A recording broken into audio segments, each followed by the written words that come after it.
அனைவருக்கும் வெற்றி தமிழ் பயிற்சி அகாடமியின் சார்பாக இனிய வணக்கம். இந்த ஷார்ட்ஸில் நம்ம ப்ரீவியஸ் இயர் கொஸ்டினில் கேட்ட 3 மிக முக்கியமான கேள்விகள் பார்க்க போகிறோம். பாருங்கள், ஃபஸ்ட் எடுத்தோடனே உதவி திட்டம், அதாவது திருமண உதவி திட்டம் இருக்குங்களங்க, அது யாருடைய பேரில் இருக்குது, அது எதற்கானது அப்படின்றத தெரிஞ்சு வச்சுக்கோங்க. ஃபஸ்ட்டு பாருங்கள், விதவை மறுமண உதவி திட்டம். சரிங்களா? ஸோ விதவை மறுமண உதவி திட்டம் அப்படின்றது யாருடைய பேரில் அப்படின்னா டாக்டர் எஸ் தர்மாம்பாள் அம்மையார். சரிங்களா?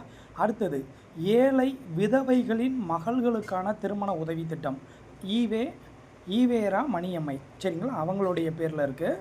அடுத்து ஆதரவற்ற பெண்களுக்கான திருமண உதவி திட்டம் மதர் தெரசா அம்மா அவங்களுடைய பேரில் இருக்குது.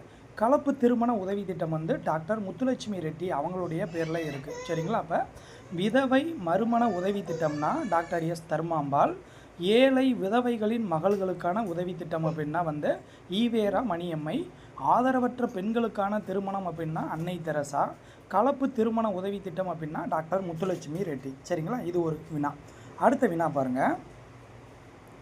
அடுத்த மிக முக்கியமானது, கோயில் நுழைவு அங்கீகாரம் மற்றும் இழப்பீட்டு சட்டம் நிறைவேற்றப்பட்ட ஆண்டு 1939. சரிங்களா? அடுத்த கேள்வி பாருங்கள். பொறுத்துகளில் விதவை மறுமண சட்டம் 1856, குடும்ப கட்டுப்பாட்டு திட்டம் 1952, வரதட்சணை தடுப்பு சட்டம் 1961, தொட்டில் குழந்தை 1992. இதுவும் மிக முக்கியமான ஒரு கேள்வி.